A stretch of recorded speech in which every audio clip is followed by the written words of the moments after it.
வணக்கம். 4 மணி செய்திகளை வழங்குவதற்காக நான் காயத்ரி. விரிவான செய்திகளை பார்ப்பதற்கு முன்பாக தலைப்புச் செய்திகளை முதலில் பார்க்கலாம்.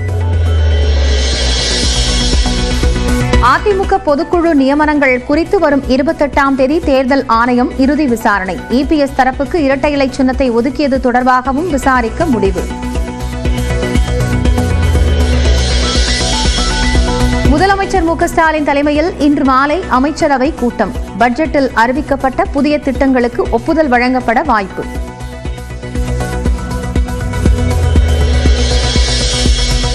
வக்ஃப் விவகாரத்தில் புதிய சட்டப்படி எந்த நடவடிக்கையையும் மேற்கொள்ளக்கூடாது.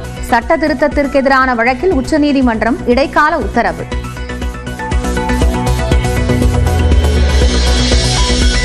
புதிய சட்டப்படி வக்ஃப் வாரியத்தில் உறுப்பினர் நியமனம் செய்யக்கூடாது என்றும் உச்சநீதிமன்றம் உத்தரவு.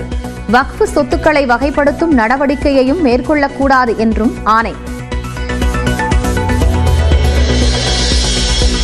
தமிழகத்தில் என்கவுண்டர்கள் அதிகரித்துவிட்டதாக உயர்நீதிமன்ற கிளை குற்றச்சாட்டு. போலீசாருக்கு துப்பாக்கி கொடுத்திருப்பது தற்காப்புக்குத்தான் என்றும் என்கவுண்டர் செய்ய அல்ல எனவும் கருத்து.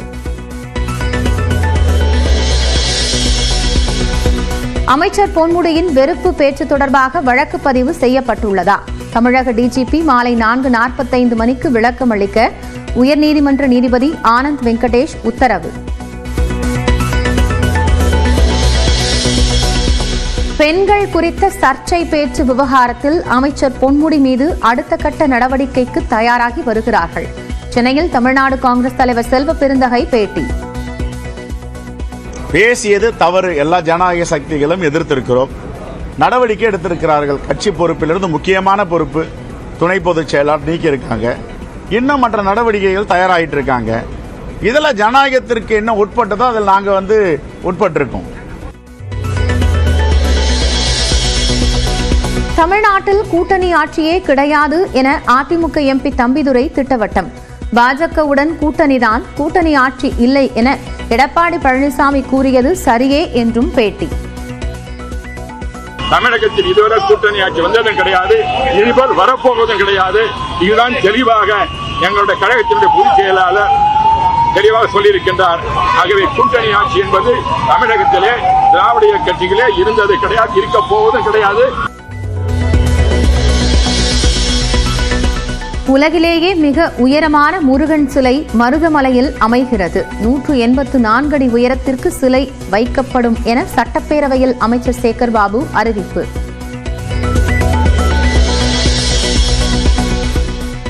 திருப்பூரில் விளைச்சல் அதிகரித்தும் வாங்க ஆள் இல்லை. குப்பையில் பூக்களை கொட்டிய வியாபாரிகள். கோடை விழாவிற்கு தயாராகும் நீலகிரி மாவட்டம் கோத்தகிரி நேரு பூங்கா. பல வண்ணச் செடிகளை தயார் செய்யும் பணிகள் தீவிரம்.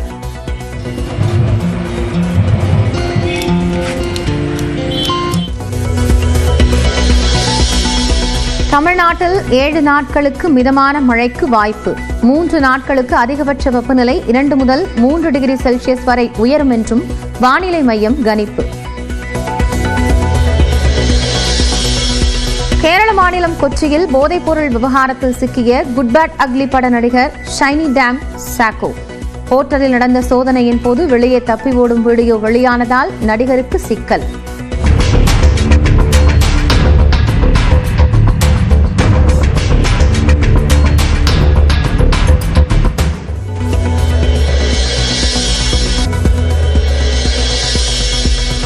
வக்ஃப் விவகாரத்தில் புதிய சட்டப்படி எந்த நடவடிக்கையும் மேற்கொள்ளக்கூடாது.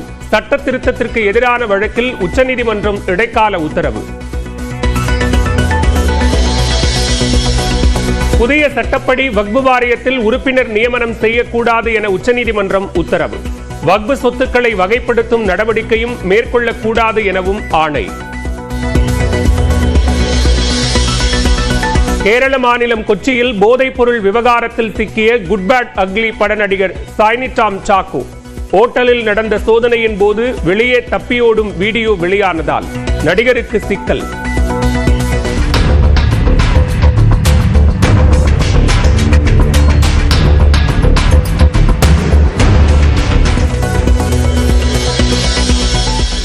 அமைச்சர் சேகர்பாபுவை கண்டித்து அதிமுக எம்எல்ஏக்கள் வெளிநடப்பு, ஒருமையில் பேசியதாக குற்றச்சாட்டு. பெண்கள் குறித்த சர்ச்சை பேச்சு விவகாரத்தில் அமைச்சர் பொன்முடி மீது அடுத்த கட்ட நடவடிக்கைக்கு தயாராகி வருகிறார்கள். சென்னையில் தமிழ்நாடு காங்கிரஸ் தலைவர் செல்வப்பெருந்தகை பேட்டி. பேசியது தவறு, எல்லா ஜனநாயக சக்திகளும் எதிர்த்திருக்கிறோம். நடவடிக்கை எடுத்திருக்கிறார்கள். கட்சி பொறுப்பிலிருந்து முக்கியமான பொறுப்பு துணை பொதுச் செயலாளர் நீக்கி இருக்காங்க. இன்னும் மற்ற நடவடிக்கைகள் தயாராகிட்டு இருக்காங்க. இதில் ஜனநாயகத்திற்கு என்ன உட்பட்டதோ அதில் நாங்கள் உட்பட்டிருக்கோம். தஞ்சை நடுக்காவேரி காவல் நிலையம் முன்பு இளம்பெண் தற்கொலை செய்து கொண்ட விவகாரம். தேசிய ஆதிதிராவிட ஆணைய இயக்குநர் ரவிவர்மன் நேரில் விசாரணை. வக்ஃபு வாரிய சட்டத்திற்கு எதிராக ஈரோட்டில் போராட்டத்தில் ஈடுபட்டவர்கள் காவலர்களுடன் தள்ளுமுள்ளு.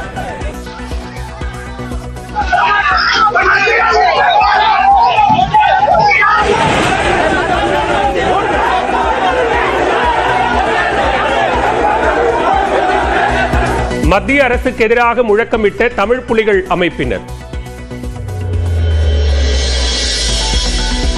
பொள்ளாச்சி அருகே பூப்பெய்திய மாணவியை வகுப்பறைக்கு வெளியே அமர வைத்து தேர்வெழுதச் செய்த விவகாரம். பள்ளி தாளாளர் உள்ளிட்ட 3 பேரை கைது செய்ய வலியுறுத்தி மாவட்ட ஆட்சியர் அலுவலகத்தில் மனு.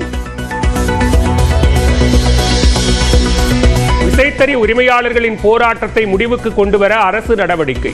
சட்டப்பேரவையில் அமைச்சர்கள் தங்கம் தென்னரசு, செந்தில் பாலாஜி உறுதி.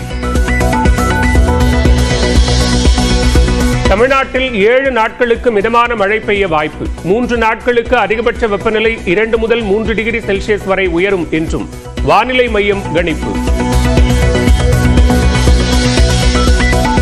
செங்கல்பட்டு மாவட்டம் சிறுசேரி சிப்காட்டில் சிஃபி நிறுவனத்தின் தரவு மையம் திறப்பு.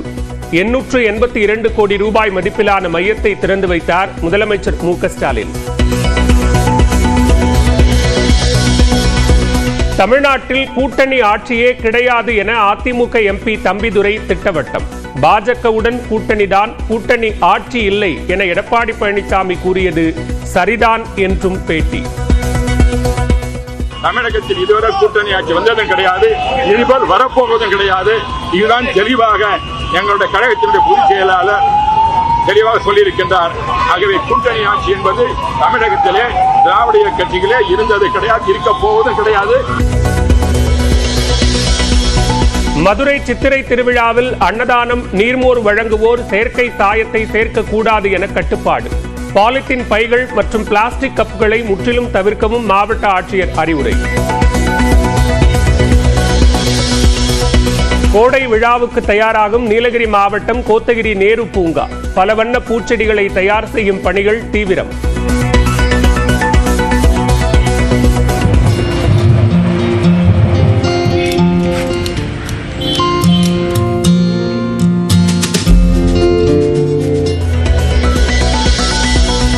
உத்தரப்பிரதேச மாநிலம் மீரட்டில் கள்ளக்காதலனுடன் சேர்ந்து கணவனை கழுத்தை நெரித்து கொன்றுவிட்டு பாம்பு குத்தியதாக வீடியோ எடுத்து நாடகமாடிய மனைவி. பிரேத பரிசோதனை அறிக்கையில் உண்மை வெளியான நிலையில் கம்பி எண்ணுகிறார்.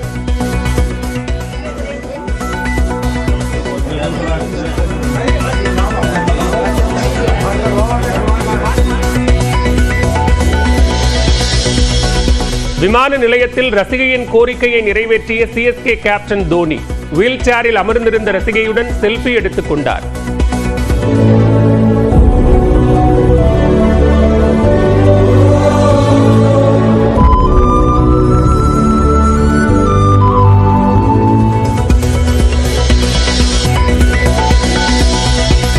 இந்திய பங்குச்சந்தைகளில் முன்னேற்றம். சரிவுடன் வர்த்தகம் தொடங்கிய நிலையில் 1500 புள்ளிகளுக்கும் மேலாக உயர்ந்த சென்செக்ஸ்.